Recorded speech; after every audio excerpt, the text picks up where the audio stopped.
Did a doctor commit double homicide simply because he hated fat people? And then we take a look at a cheating scandal that's currently rocking the world of chess.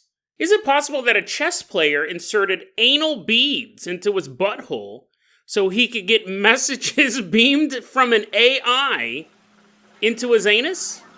And more importantly, has this AI anus bot been affecting your life as well?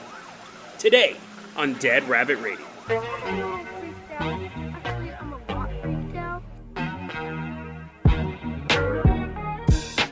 Hey everyone, welcome back to another episode of Dead Rabbit Radio. I'm your host, Jason Carpenter. I'm having a great day. I hope you guys are having a great day too.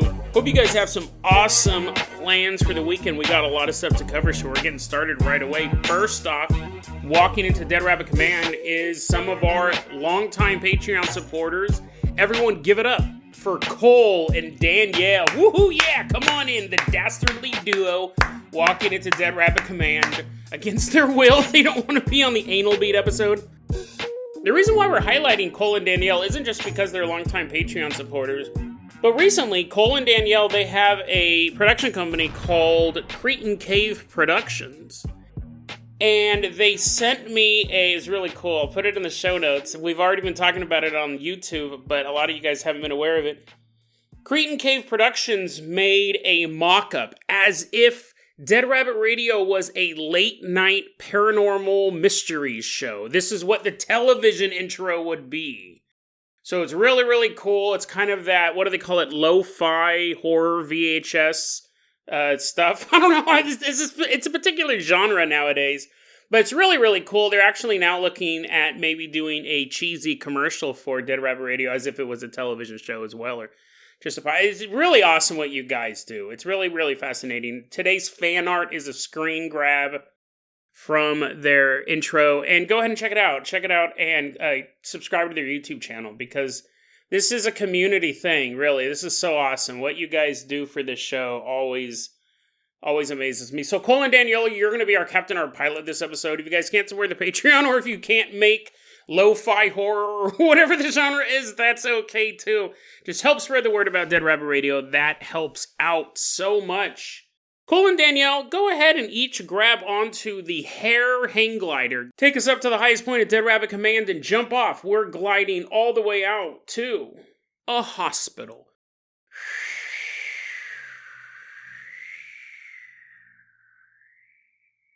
Longtime fans of the show know I'm a big advocate of physical fitness. I love it. I love people getting fit. I think that's one of the reasons why I love Cobra Kai so much, because it's about people training to get better. That's why I love wrestling, right? It's people at their peak physical fitness. And steroids, which I personally don't have a problem with steroids. We've talked about that before. As long as it's not in any sort of competitive sport. If some movie actor wants to all of a sudden put on 40 pounds of muscle, you guys all know who I'm talking about. Pretty much 90% of Marvel's superhero lineup, right? If they want to do whatever, I don't care. And if you want to do steroids and you want to be in WWE, that's not a competitive sport. It's a great physical art form. But I'm a huge fan of physical fitness. It's something that I enjoy doing myself, and it's something that I enjoy encouraging other people to do. So a lot of times I will go to this board called the Fit Board. And on the Fit Board, they talk about physical fitness, and there's a lot of really good information on there. They're talking about, good exercises to do for certain body parts. People will post photos of other people and say, can I achieve this body? It'll be a picture of Goku, right? It'll be a picture of some anime character, but is this achievable? Can I do this? There's a lot of stuff where people are saying, I was out in town today and somebody admired my biceps, and I just started lifting a couple months ago, and it's the first time a woman ever paid attention to me. There's also a lot of guys on there who call themselves incels and things like that, and, that they've never had the attention of a woman, so it feels good, but they don't know how to respond when a cute girl smiles at them. It's a fun board. It's a fun board. However, there is a particular post that pops up every once in a while called Fat People Hate, where they post people, it's kind of what it sounds like, right? They post pictures of Lizzo and make fun of her. It's not all Lizzo, but those are the photos that are going around right now.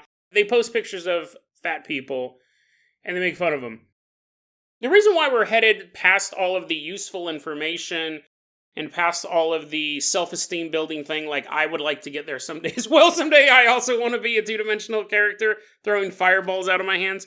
We're going to move past all the motivational stuff. We're going to the fat person hate board because we have this post I've seen it posted a couple times here, and I wanted to discuss it with you because if this is true, and there's a debate over whether it is not true, like anything on the internet, we just don't know, but let's take a look at this because it's terrifying. It's terrifying, and it makes sense. I actually believe this story is true. Back in 2020, there was a doctor working at a hospital.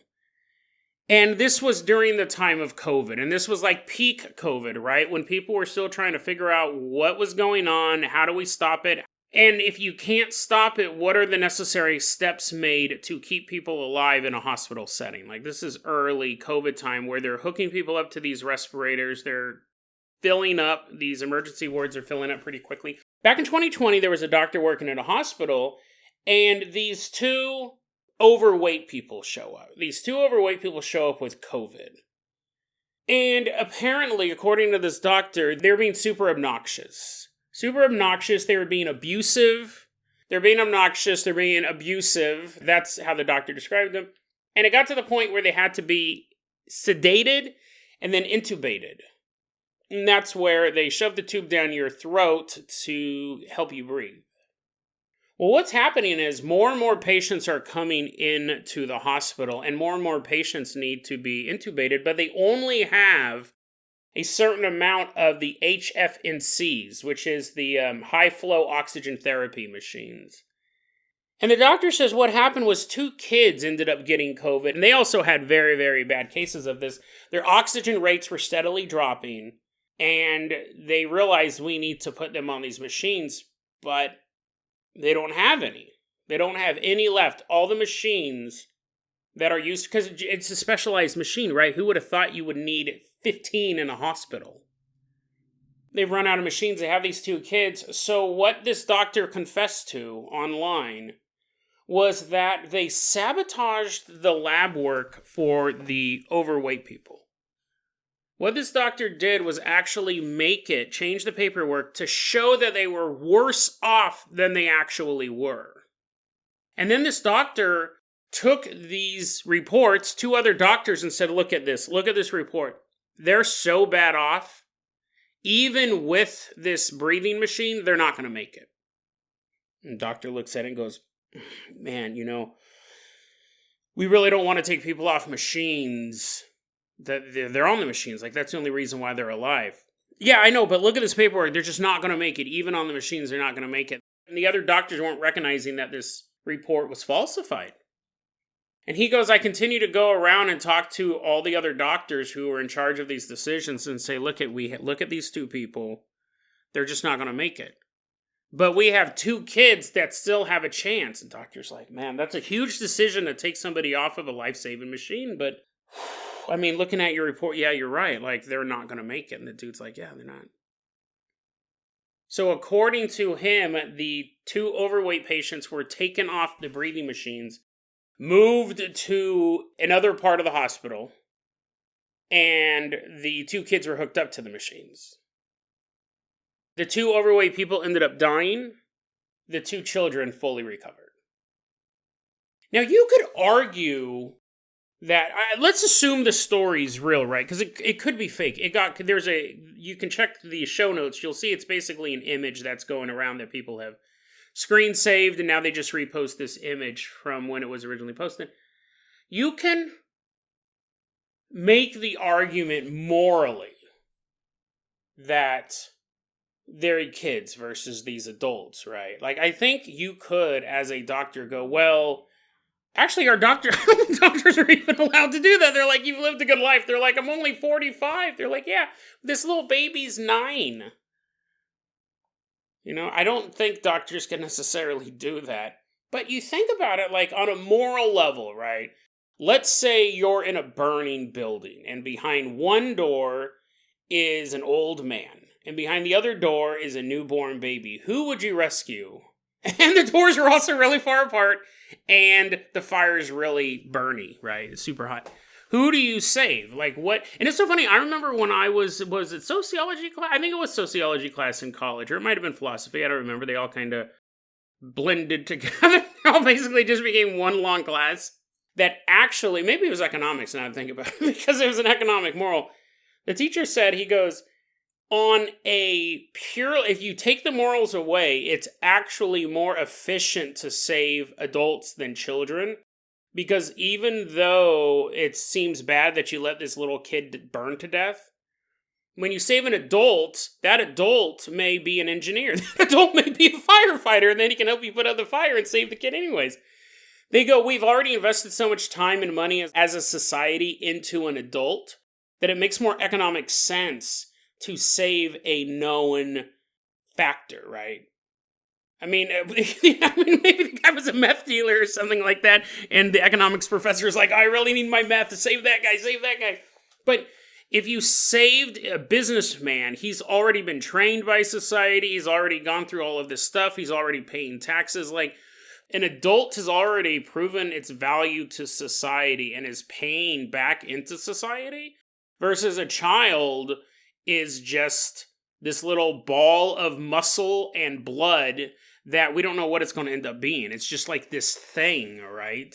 It's just like, you're like, Jason, no, it's a little adult. It's a tiny adult. You know what I mean? Like, if you had an upstanding, you don't even have to have an upstanding. Let's say there was a guy who worked at a gas station named Tony. And we're back at the burning building. The gas station has caught on fire now. You have a 28-year-old gas station attendant named Tony. And then there's a 6-year-old. You're like, Jason, please stop talking about this. And then there's a 6-year-old who is also about to be burned to death. The gas station attendant, he's already part of society. He's already like paying taxes and all that stuff. We don't know what the 6-year-old's going to do. It's an unknown quantity. Now that I'm thinking about it, I don't think my economics teacher said this either. He laid it out better. But my point is that on a moral level, I would say you save the kid over the adult. And I think most people would agree with that now. Not my insane economics teacher who I might be misquoting. It's interesting. Here's a little side story for you. I remember when this happened when I first moved up here. I'll try to find the article for the show notes. This was huge news in town. People were very, very upset. I remember being at work, sitting in the break room, and people were like, oh, I cannot, like, it was the talk of the town. People still talk about this. Someone mentioned it just 2 or 3 weeks ago. A couple years ago, this guy was driving in the car with his son, and the car went into the river. And the father swam away and got to shore, and his son died. Now, I remember sitting in the break room at work, and people were furious at this guy. Furious. Because they were like, he should have done whatever it took to save his son, even if that meant he died as well. He should have stayed under the murky waters until they both died. I mean, it was kind of he basically was being called a coward around town. I never met the guy. I'll see if, I'll put it in the show notes. I don't remember the guy's name, but the moral lesson was, I remember sitting there and they're like, wow, people hate, and I don't think they really knew him, right? It wasn't like, oh yeah, he was always a coward. He originally had 5 children and they all died by misadventure. It was just the fact that how could you swim away from your drowning child? And I remember thinking, it's quite easy actually. Like and I know a bunch of parents are typing out comments and emails right now, but I think your animal instinct would kick in. You're dying, right? You're in this dark water. And you got to swim away before you die, right? Before you suffocate under there, or drown, I think is the technical term. And then, I mean, I think he just kicked in. But the idea was, no, he should have. And I don't think, like, the car just hit the water and he jumped out and immediately swam away. Like, from what I understand, the car was submerged. And he, according to him, he did try to help the kid. But it's interesting, right? Like, on a moral level, like, people hated him because he survived. He should have died with his child rather than survive without him. So I can understand you looking at this metric and you go, listen, I have this person. Let's take me, for example, because as much as I love physical fitness, I am overweight, right? I do love working out, but if I went into the hospital and someone goes, this guy's 46 years old, he's 290 pounds, So maybe he didn't treat his body right? Maybe he's been eating all this fast food and he's obviously like drinking a bunch of milkshakes and stuff like that. I come out of the machine, I was like, okay, I know I'm overweight, but I'm not a glutton. And then I go back into the machine. They go, we have this guy who we can tell who hasn't treated his body right. I just imagine they're poking me with a stick. They're like, look at how the blubber rumbles even 3 minutes after we've poked him with the stick. We have this guy who's obviously not treated his body the best. He's put on a lot of weight over the years, has a terrible haircut. Something's wrong with this haircut. We can't figure out what that is. Here we have a 9-year-old boy who's healthy and can continue to be healthy and treat his body healthy. Who do we kill? I don't think doctors make that decision, but you could imagine that they do come across that. We have a hypothetical situation where we're breaking into a house and it's on fire. Firefighters have to make that decision as well, right? Do we save the adult or the kid? And I think most people would choose to save the kid. So on that level, had this doctor just watched all this play out and go, you know what, the overweight people will make it on these machines, but if we don't put these kids on the machines, they will definitely die. That's a different moral argument to make, right? But to constantly call them fatties, which is what this doctor does, is constantly refers to them as fatties, and then to forge the paperwork, that's murder. Well, not the fatties part, you're not killing it, you're not a murderer because you call someone a fatty, but you have this situation where he's committing murder. He changed the documents and then is convincing other people to go off these forged documents. It's a terrifying story. Is it true? We don't know, but it sounds true, doesn't it? It sounds true. It sounds like something that could actually happen. That a doctor...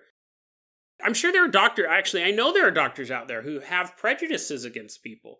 Whether it's their race, whether it's their weight, whether it's their religion, and they'll take that out on people. They'll take that out on their patients. And they just have so much power over you. I'm not saying they're necessarily going to be, you take home your medicine as a bunch of Skittles, you're like, what? It's supposed to be heart medicine. And you die. But they could definitely mistreat you on purpose, not like pull your hair, call you names. This doctor was calling them names, but not treat you the way you need to be medically treated. I don't know how often it comes to something this egregious where they're actually murdering people.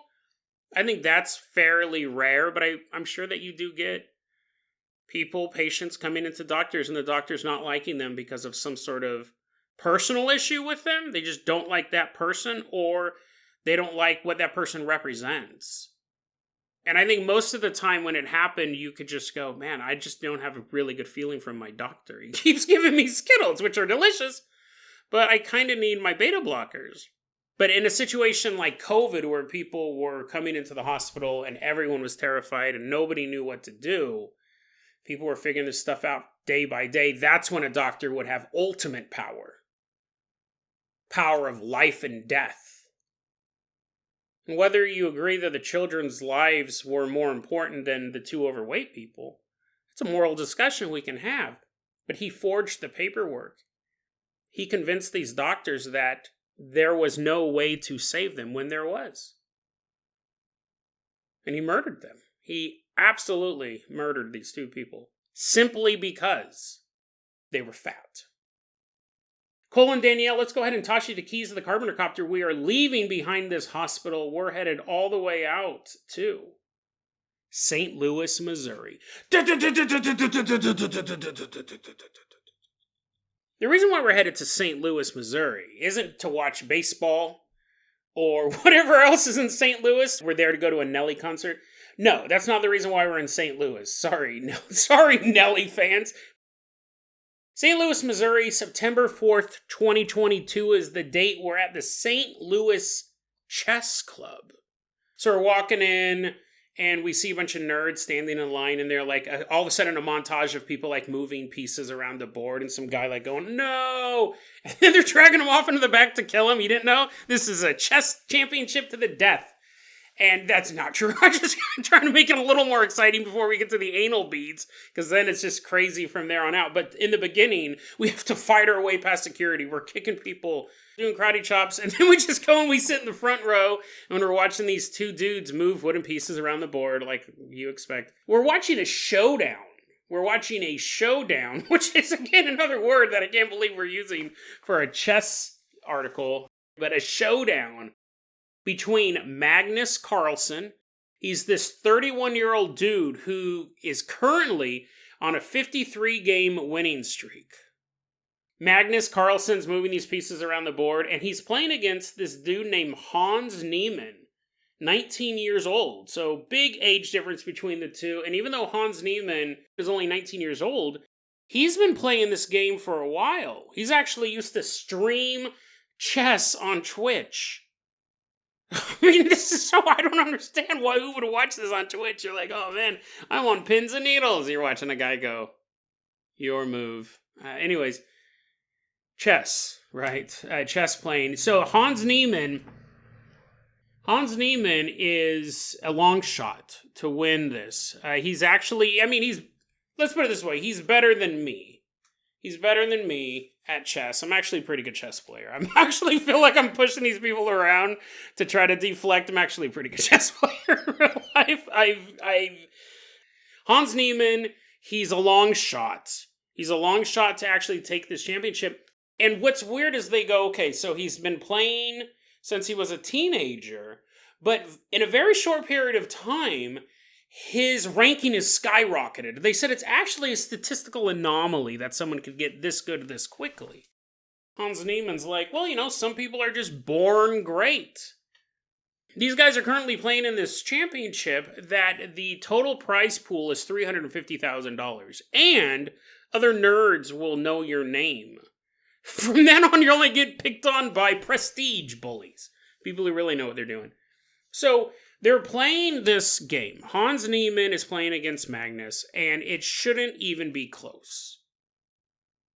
So when Hans wins in an upset, he was the lowest ranked player in this championship, and he beats the guy on the 53-game winning streak. It is a huge story. What happens, though, is this theory begins to circulate in the chess community that Hans cheated.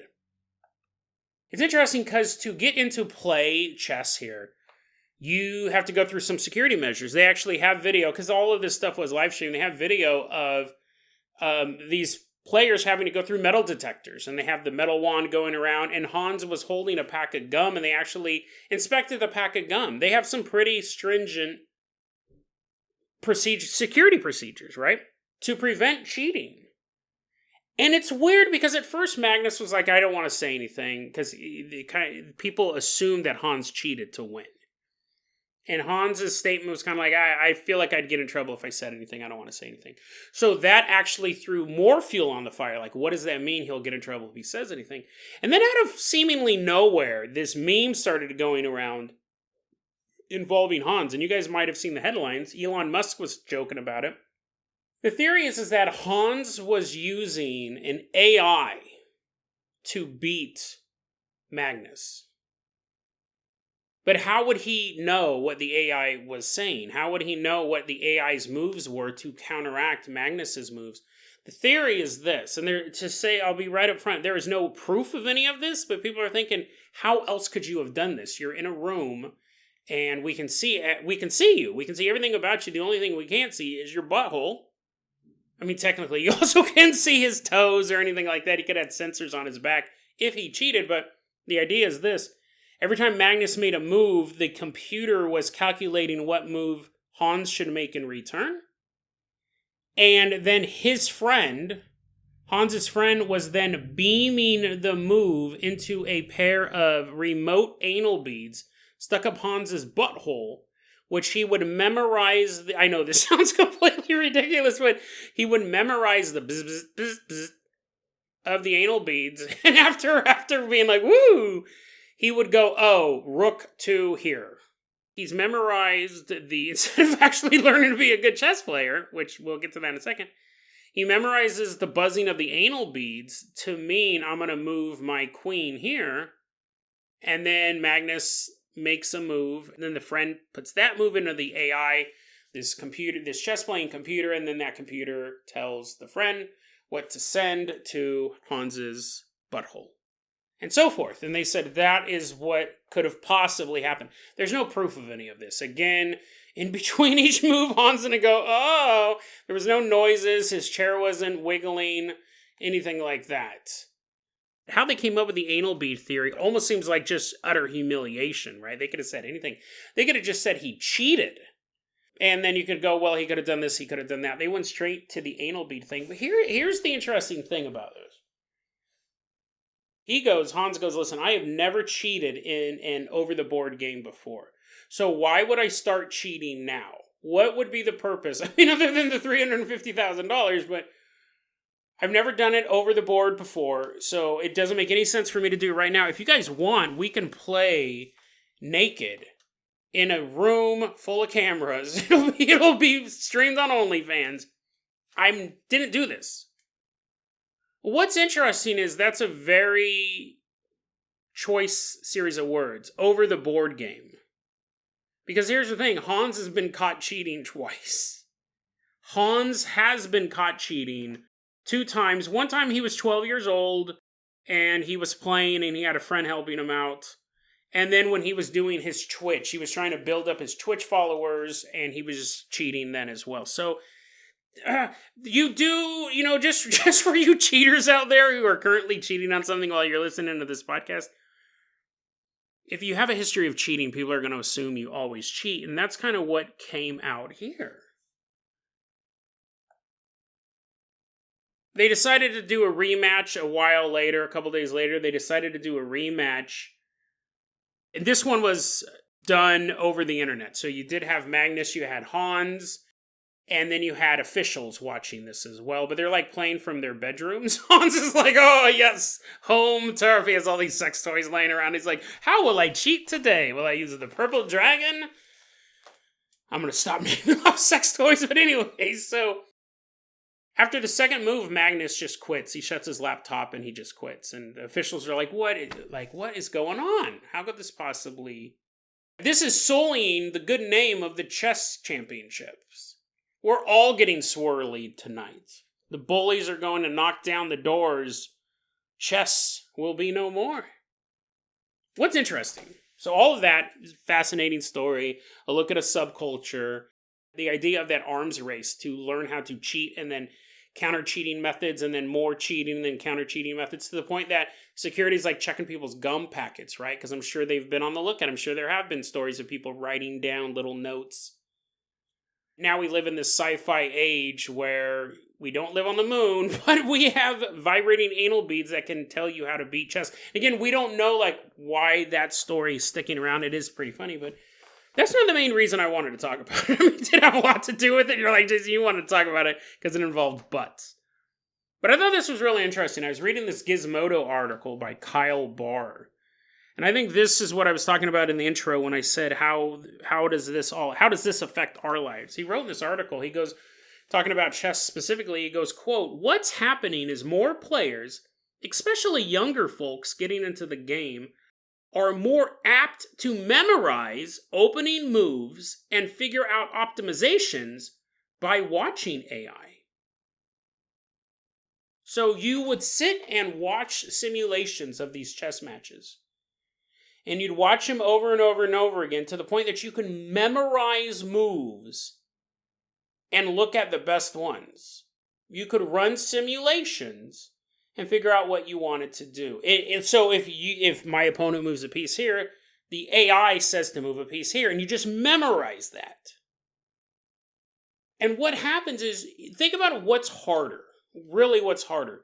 To have a strategic brain that can think 5 steps ahead, or to memorize things. Really, what is harder? If you wanted to be a chess grand champion, do you think it's harder to actually be able to predict the future after the future you created, after the future they created, after the future you created? There's this chaos unfolding on the board. Or you could just memorize things, right? You could memorize layouts. You could memorize how the computer plays itself. You could even probably get move sets, let's say they were doing this allegedly, right? You would take a game of Magnus's game, and you would see how he was opening, and then run AI simulations of just countering that. And then you do what step he normally does, and then counteract that and counteract that. You would just memorize the moves. And I thought about that, and I go, that's fascinating. That actually is more fascinating than the butt stuff, because We talk a lot about the AI on this show. We use it as a catch-all term, right? I'm not saying that it's actually like this Skynet level thing that's going to wipe out humanity, but we talk about this. So we have AI basically changing the way that younger people, the future generation of players, are even approaching the game. They're using AI assistants, they're memorizing those steps, and then they're taking them to the battlefield. So in a sense, you don't have two human players. You could have two people who have just memorized AI games. So really, it's just two different AIs. It's two different computer simulations playing against each other with human hands. That doesn't affect us though, right? You're not chess players. What's interesting, let's go back to that fitness board. I'll go there and I'll look for advice, right? Like, can you overtrain your forearms? That was something I looked up recently. Can you actually overtrain your forearms? And I posted that on there and someone replied, no, you can't actually overtrain your forearms. If you think about it, that's how peasants were back in the days, carrying bales of hay and barrels of slop and all that stuff. Your forearms, you can max out every single day, and it's good for you. You'll get really strong forearms. Yeah, just do that. So I started doing that. I started working out my forearms every single day. Now I alternate the rest of my arm, my biceps and my triceps and all that stuff. And then I do like chest and back on alternating days, right? And so today I was doing those forearm grip, those little grasping burn. I don't know chess moves and I don't know the equipment I'm using to reshape my body, but you know what I'm talking about, those forearm grippers. And I'm pretty sure I blew out my right arm. And so I thought about that as I was walking home. I was like, man, I really was killing it because it was chest day and I do a lot of push-ups and then I'm using these grippers and I was using them like 300 or 400 times. I was using them all day long, right? And I thought about it and I went to a legitimate health website and they said, your forearms are pretty resilient, but if you train your grip too much, you can actually blow out your wrist. You won't be able to hold anything for a couple days because they'll hurt really badly. And I remember thinking, wait a second, Jason. So you took fitness advice. You took fitness advice from an anonymous website that also has an entire section dedicated to hating fat people. Why did you think that person anonymously posting online knew really the answer to your question? Now, there is a lot of good advice on there, right? But how much of it is human driven? We talk a lot about the bots online. Bots everywhere, right? These bots posting stuff. We've done stuff about bots writing news articles. Our political opinions being shaped by an AI. And I thought, what if a robot told me the robot's like forearms can never be sore as these machines are constantly like lifting its stuff up as they're building these cyber tanks? I thought I probably should have read that and go, okay, that's good. I should double check that with a legitimate news website. Hopefully legitimate news website, right? Again, these AI are putting these articles up everywhere, but something that has like a human name attached to it. Maybe just try that. And I thought, I take fitness advice, because I do. I go to that website a lot, and I take fitness advice from a website where everyone is anonymous, and you can never... Well, first off, one of the guys is a murderer, right? One of these guys posted on here is a murderer. Can you take this advice? Why am I taking advice from anonymous people? Now, again, most of the advice works.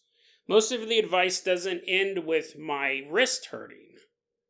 But is it possible that that's happening? You do have people giving legitimate advice. Then you have bots just responding to this stuff. There is this, I've never double checked this because it's so ludicrous, but one thing that always flies around on the fitness board is the snake diet.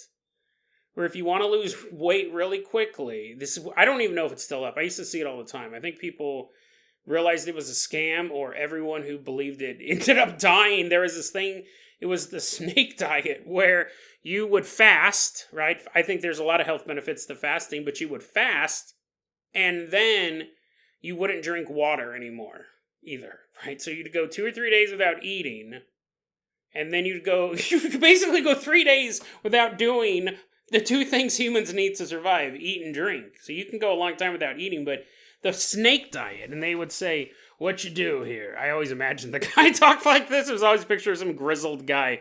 He's a proponent of the snake diet. You stop eating for 3 days, right? That's just getting you started. You really want to kick it up, do 7 days. And also, you don't drink any liquid. You don't drink any water at all. No Gatorade, no soda, nothing. I imagine his voice sounds like that because he has no saliva.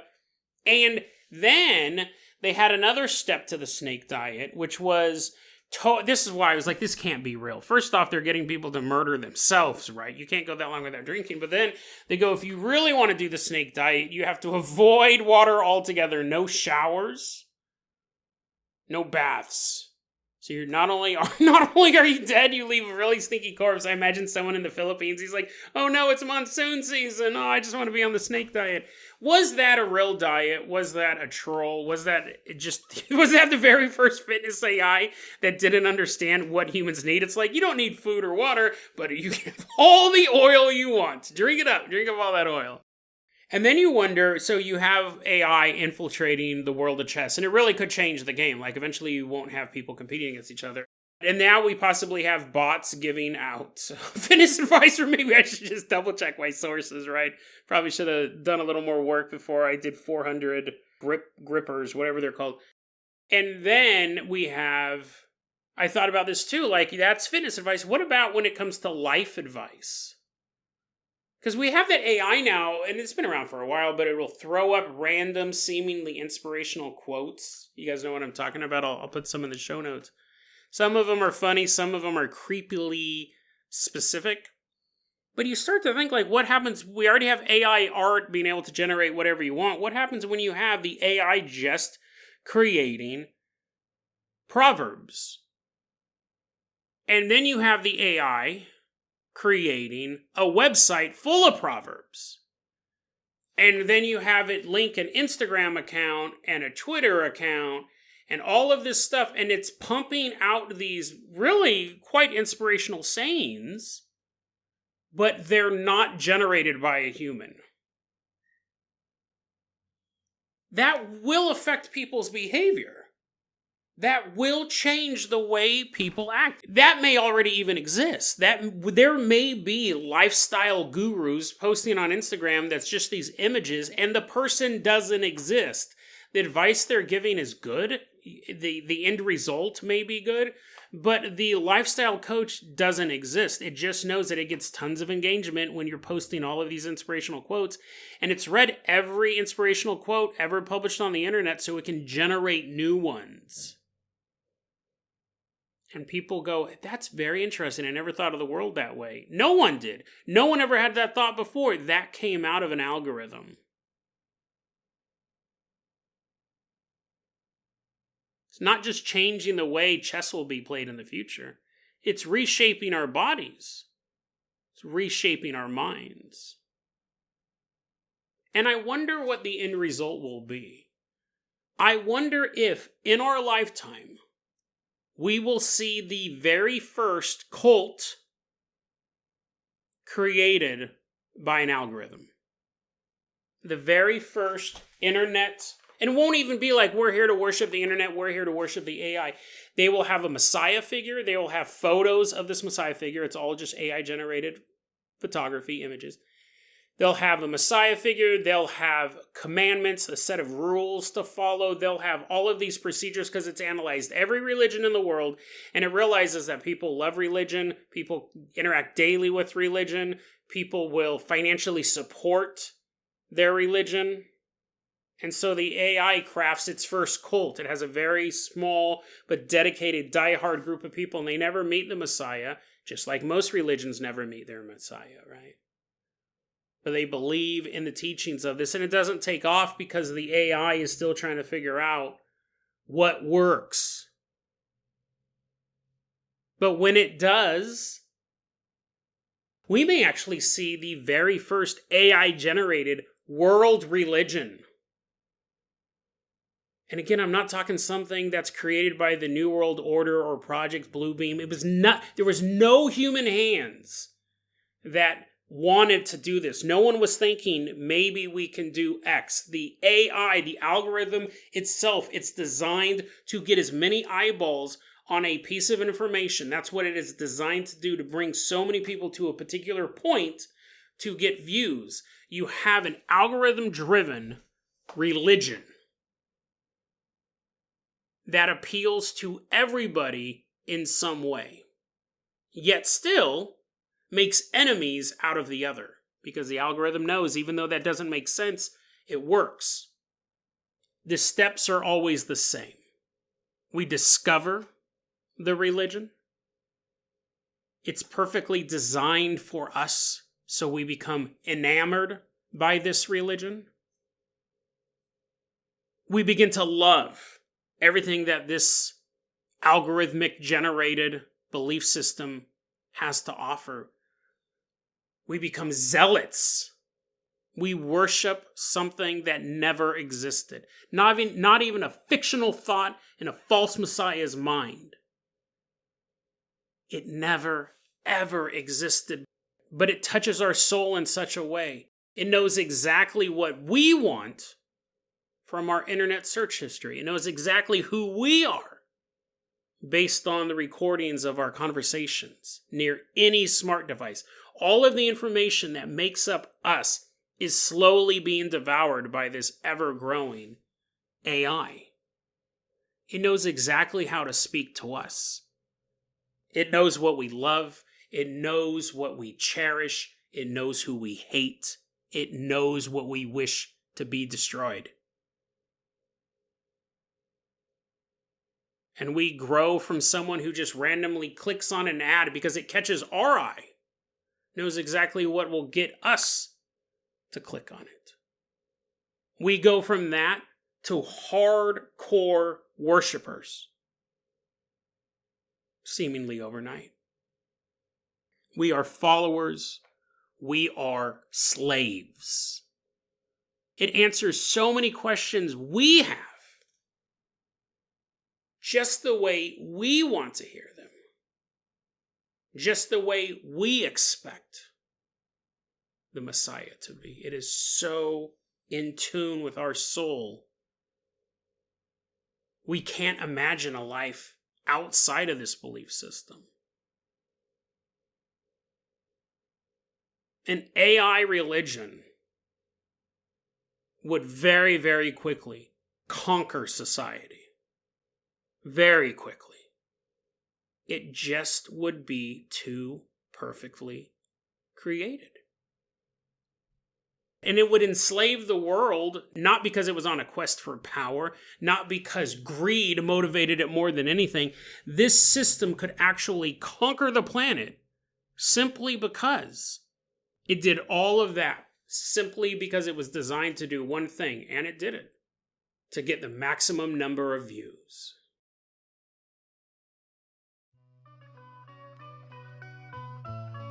deadrabbitradio@gmail.com is going to be our email address. You can also hit us up at facebook.com/deadrabbitradio. TikTok is at deadrabbitradio. Dead Rabbit Radio is the daily paranormal, conspiracy, and true crime podcast. You don't have to listen to it every day, but I'm glad you listened to it today. Have a great weekend, guys.